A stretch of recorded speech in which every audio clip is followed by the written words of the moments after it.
Hello, I'm Dr. Mark Darcy, and in today's lecture, I'm going to be talking about health and disease.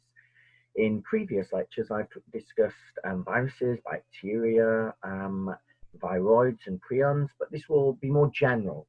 I'm going to have a general overview of what health and disease actually are. So let's get started.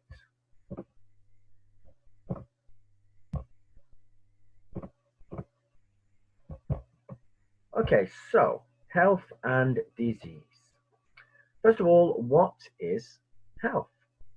Health is a state of physical, mental, and social well-being, which includes the absence of disease and infirmity. That includes weakness of body or mind. Now, if we go back to the 19th century and before that, disease was really thought to just be something of the body, something affected us physically. But as the 20th century progressed, we started to realize that disease can also affect the mind. So we have the psychologists getting involved, but there are also social diseases, diseases that affect our ability to socialize with others, such as autism, for example. So what is disease? Disease is a condition that impairs the normal functioning of an organism.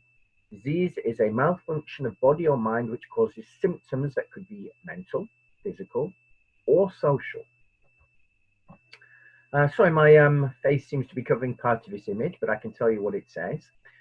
This diagram basically illustrates what it is to be a healthy individual. To be a healthy individual, we need to be well integrated into society. We need to be suitably housed with good sanitation, well fed with a balanced diet, able to perform normal physical and mental tasks, happy and positive outlook, and free from disease. So all of this together makes up a healthy individual, and I'm sure many of us have at least one of those options that are not optimal, let's just say. Pathogens and parasites. A pathogen is a disease-causing organism which lives by taking nutrition from a host and causing damage in the process, i.e. the host will be aware of symptoms. There will be a pathology. A pathology is some sort of disease symptom. So pathogens cause disease, they cause pathologies. A parasite, however, is a little bit different. Parasites basically are organisms that live on or in the body of another organism. So what causes disease? Pathogens. So an organism that can infect another organism, causing damage, e.g. parasites, some bacteria, some fungi, and viruses. Diseases are caused by pathogens in two ways. So one, the production of toxins.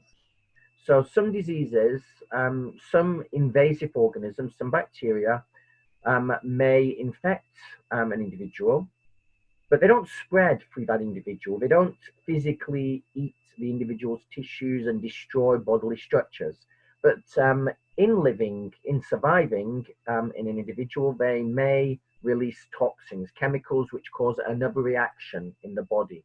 So some pathogenic organisms, they don't themselves destroy your bodily tissues, the bodily tissues of the organisms that they infect, but instead they release toxins which then can cause a reaction in the host.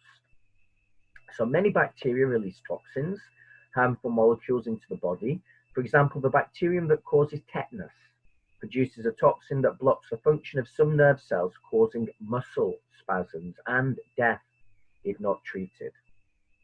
But other pathogens, they cause direct cell damage.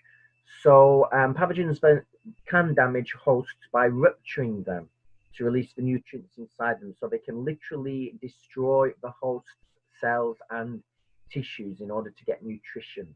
And this can obviously cause a pathology and even death of the host organism.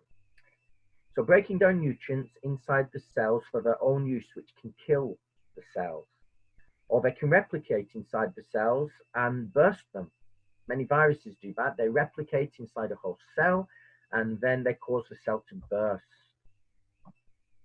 Here's some examples. So here we have a head lice. A head lice is an external parasite, but is not a pathogen. Parasites aren't necessarily pathogenic.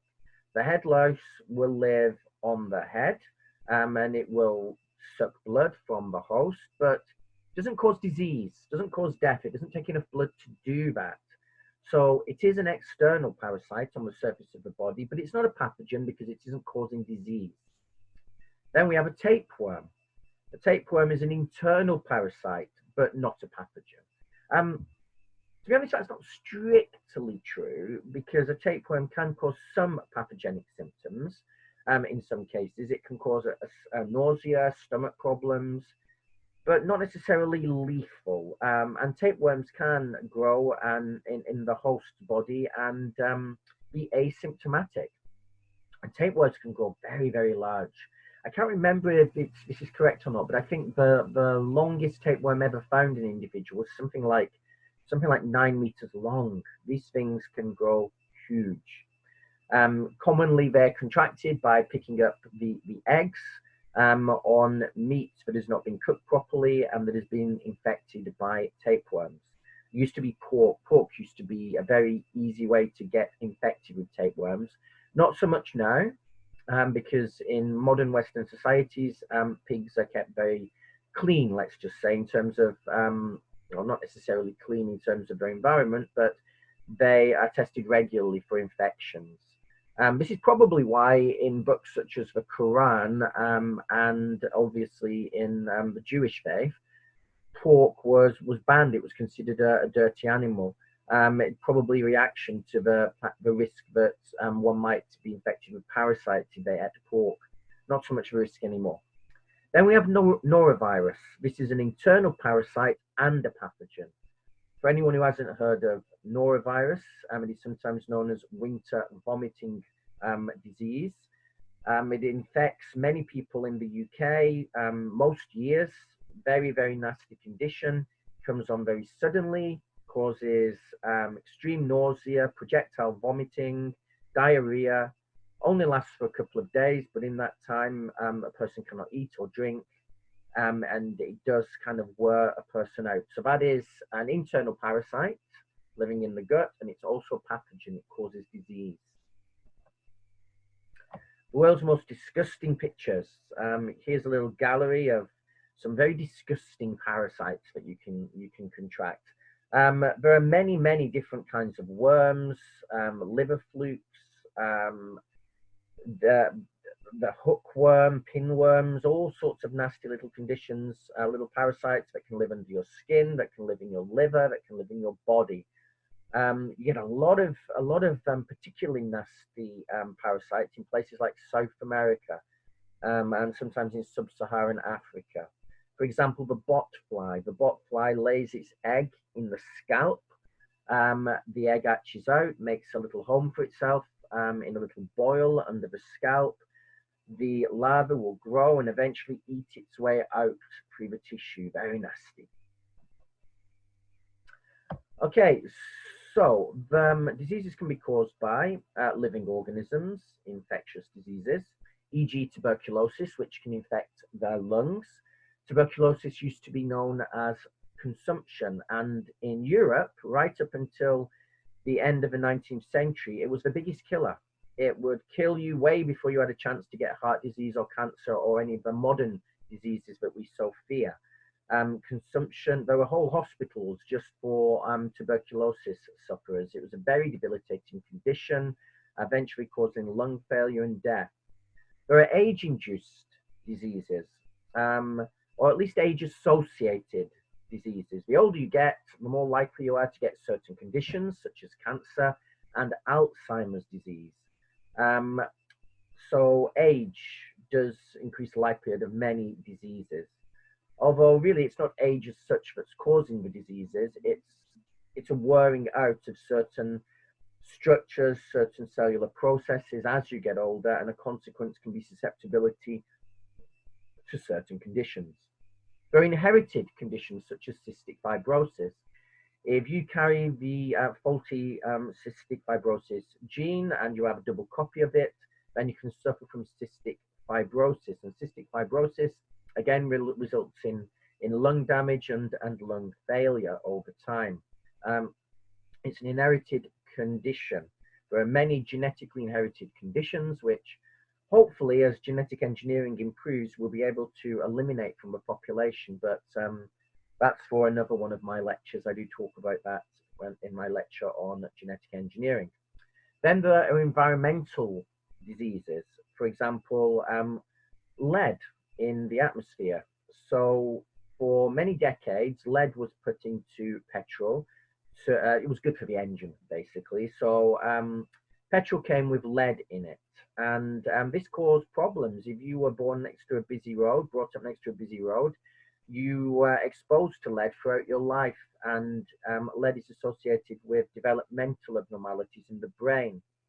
It's no coincidence, I think, that since it was banned, since we stopped putting lead into petrol, IQs have gradually increased since the 1970s. I think that's no coincidence.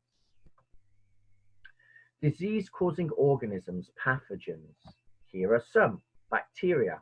There are many different types of bacteria that can cause many different kinds of diseases. Salmonella, for example, can cause all sorts of intestinal and gut problems if you eat infected foods. So can E. coli, so can many other types of bacterial infection. So bacteria are small cells. They are prokaryotic, meaning before nucleus, very small cells that can reproduce rapidly. Some bacteria can reproduce once every 20 minutes, in the right conditions, that is. They act by releasing toxins or by directly damaging cells, e.g. a Vibrio cholera, Mycobacterium tuberculosis, TB, Treponema pallidum, syphilis. So those are 3 examples right there. Syphilis used to be a big one. So did cholera. Cholera epidemics, you catch cholera through infected water, dirty water. Cholera used to be around, used to be quite prevalent throughout the world. It's much rarer now. And so was syphilis. Many people suffered from syphilis. It was passed through families, being in close contact with each other, and through sexual transmission as well. And syphilis could damage not just your neck, it could damage your mouth, your face. Oscar Wilde is thought to have suffered from syphilis and can infect the brain and destroy brain matter as well. Fungi, for example, athlete's foot, tinea pedis. So athlete's foot can infect the feet, easily transmitted through walking around barefoot in the changing rooms of gyms and swimming pools, that kind of thing. Very easy to transmit. And then we have yeast infections. Yeast infections, for example, thrush, candida, albicans, which can infect the mouth and other orifices, let's just say. Yeast is a different kind of infection because yeasts are what we call eukaryotic cells. So we consist of eukaryotic cells. Plants, animals, fungi, and yeast are all eukaryotic.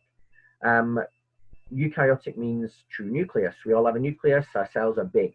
Yeast are single-celled eukaryotic organisms, so much larger than bacteria, causing different kinds of infection. Fungi can live in the skin and send out branching structures called hyphae.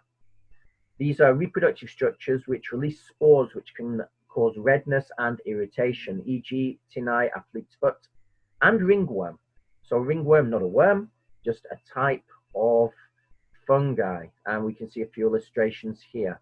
So ringworm, not caused by a worm. It's a fungi. Not such a fun guy, but sorry, bad joke. Viruses. So there are many viruses. HPV, human papillomavirus, meningitis, HIV, norovirus, influenza, herpes, and coronavirus. Many different types of viruses. I'm not going to go through each one. I'll mention a couple of them just to sort of illustrate their importance. The HPV virus. So human papillomavirus, passed on through sexual contact. Men tend to be carriers of the disease. Women, when they contract HPV, however, it makes them more prone to developing cervical cancer later in life. It's thought that a huge percentage of cervical cancers, which are one of the most prevalent cancers in women, are caused by a previous infection with the human papillomavirus. So viruses can cause cancer. Basically, a virus can place its DNA into your chromosomes, therefore breaking some of your genes, and that can result in cancer later in life. This is why in most countries now, women, when their children are given the HPV vaccine, this has been the case for, I think, about the last sort of decade or so now in most Western countries. And I think over the next few decades, we're going to see the incidence of cervical cancer really drop as the people that have got this vaccine mature. So I think actually there'll be many more vaccines coming online in the future that will prevent other forms of cancer, because many types of viruses by their very nature could cause tumors and cancer. We're just learning this as we move along. HIV, the HIV virus basically infects your helper T cells. The T cells are a type of immune cell which coordinates an immune response in your body. HIV infects those cells through the CD4 receptor. It kind of locks into the receptor, is taken into the helper T cell, infects the cells, and eventually may turn into AIDS, acquired immunodeficiency syndrome, which is when the virus starts replicating out of control. When it does this, it destroys the alpha T cells, and without alpha T cells, the immune response cannot be initiated, and then the host can die from all sorts of opportunistic infections. Pretty much anything can kill you if you have no immune system. Okay, so viruses cause many diseases by invading cells and altering them. They then cause the cell to produce more copies of the virus. The host cell eventually bursts, releasing many new viruses. For example, tobacco mosaic virus affects many plants. Plants get viruses, animals get viruses, even bacteria get viruses known as bacteriophages. Protoctista. Protoctista, a new word for many of you. Protoctista. These are animal-like organisms, so they are single-celled eukaryotes, very like animals. These enter a whole cell and feed on their contents. For example, we have the Plasmodium here on the left. The Plasmodium falciparum, causes malaria. It basically is carried by the mosquito, a female mosquito, which when it bites you, can then inject this Plasmodium into your body, and it can then infect your liver and then move on into your blood cells and cause all sorts of nasty symptoms. We have the amoeba, for example, Entamoeba histolytica, which causes amoebic dysentery, very severe diarrhea. This particular amoeba can live in dirty water. It can be found in mud, in dirty water. Then we have Giardia lamblia. It's the most common cause of diarrhea in North America. A lot of these Protoctista can be very specific to certain environments, certain countries. So what else causes disease? Well, lifestyle causes disease. Some lifestyles increase risk of disease. Coronary heart disease, for example. Most Americans are obese, and many Europeans are obese as well. And some of the most overweight nations in the world are found in the Middle East. Obesity is increasing. Even in China, people over 60 in China tend not to be obese, but people under 30 tend to be now. Obesity is increasing worldwide. More people actually die in the 21st century from overindulgence than from starvation. In the past, that was not the case. So lifestyle, too much sugar, too much fat in your diet can cause a buildup of plaques within the arteries, including the coronary arteries. So for example, if we look here, these are the coronary arteries. These are the arteries that supply the heart muscle itself with blood. They can become blocked. They can have a plaque that builds up, a fatty plaque that builds up in the arteries. Blood clots can form, and this can result in a heart attack. If there's a complete blockage, for example, here, then the muscle below the blockage will not get a supply of blood and oxygen, and therefore will die. A myocardial infarction, so a heart attack. Or a blood clot could break loose, move through the arteries, and block an artery in the brain, for example, causing a stroke. So coronary heart disease is quite serious and very, very common in the West these days. A diet that's high in saturated fat or salt can cause that. Salt basically messes with the osmotic potential in the blood and therefore makes the blood thicker. Thicker blood is hard to pump through blood vessels. It can cause damage to the blood vessels as it goes through, which can cause this coronary heart disease. Smoking increases blood pressure, so again can cause coronary heart disease. Excessive alcohol intake can do that too, and so can obesity. Obesity is the big one, so to say. Obesity is very common and a big cause of disease, coronary heart disease being the biggest one. Cancer, uncontrollable cell division. So when cells divide out of control, that is cancer. They divide through a process of mitosis. Normally, a cell will only divide when there is a shortage of cells in the body, so when there is some sort of damage that needs to be repaired. However, in cancer, cells divide uncontrollably. I have a lecture on cancer, so maybe listen to that if you want to know a bit more. But cancer is caused by all sorts of things. Smoking can cause mouth, throat, and lung cancer. Excessive exposure to sunlight can cause skin cancer. Excessive alcohol intake can cause liver cancer.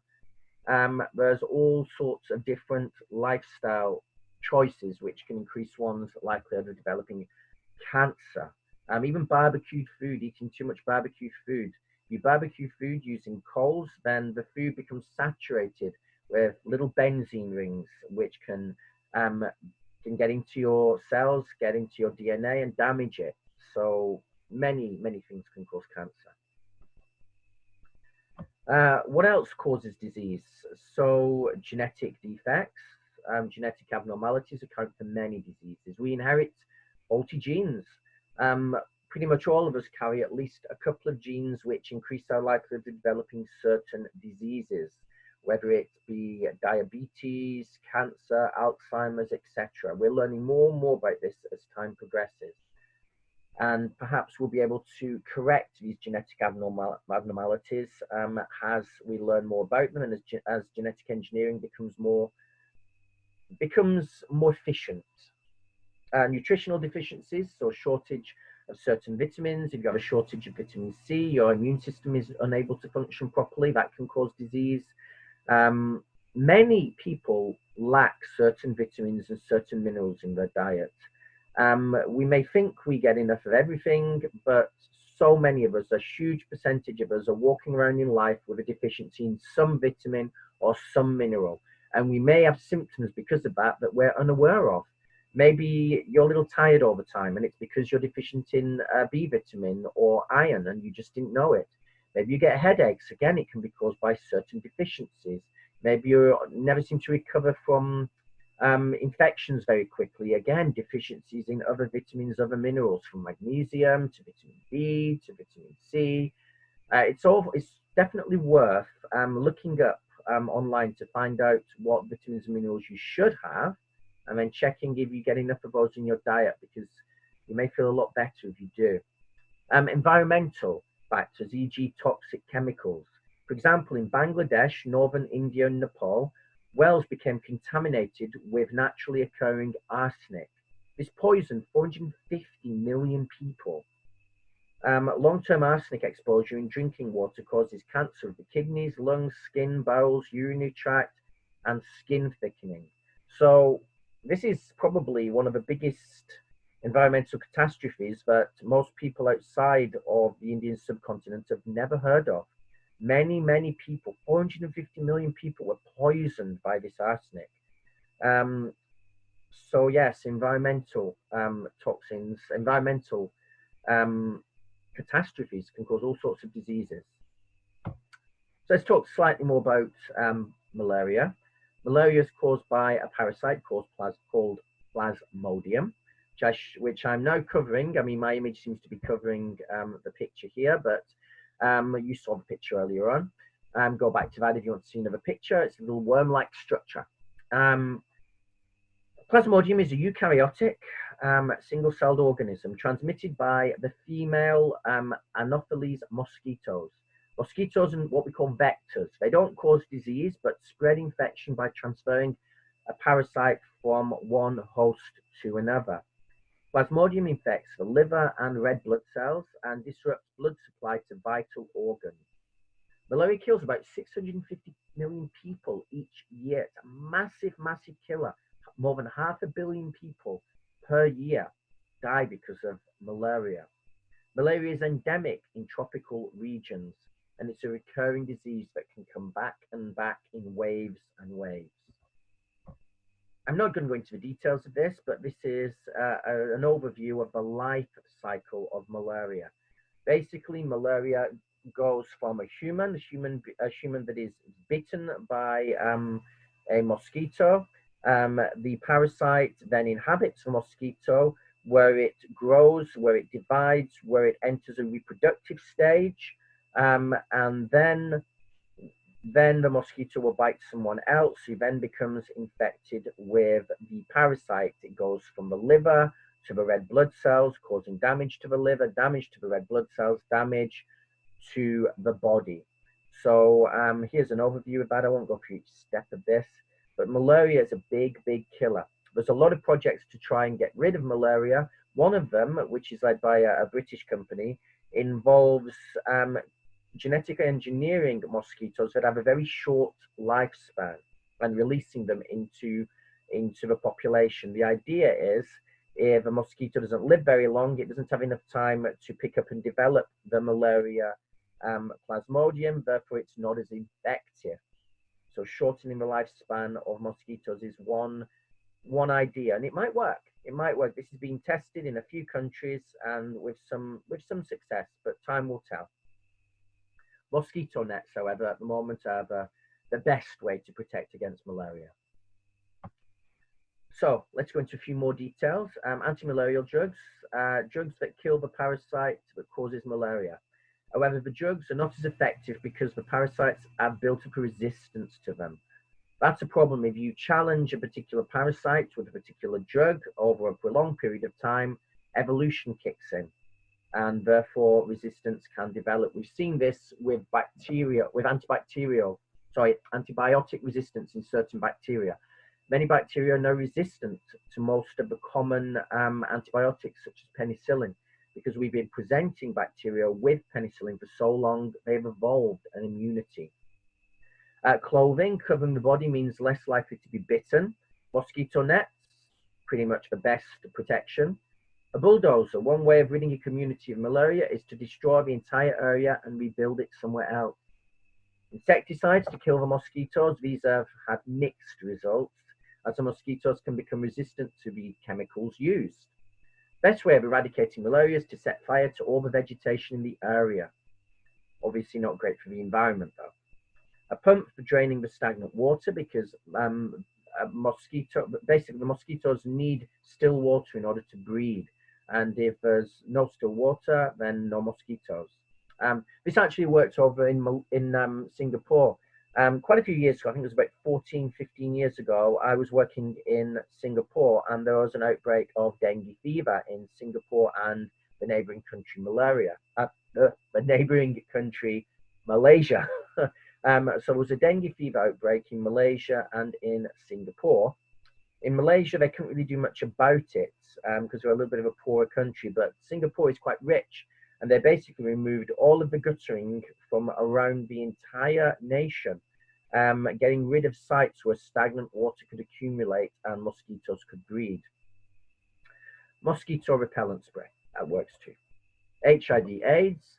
HIV, human immunodeficiency virus, infects white blood cells. I've talked about this earlier, but I'll just summarize again. Like all viruses, HIV can only reproduce inside the cells of the organism it has infected. It doesn't have enzymes and ribosomes, etc., to replicate on its own. It uses a host cell's cellular machinery and organelles to produce copies of itself.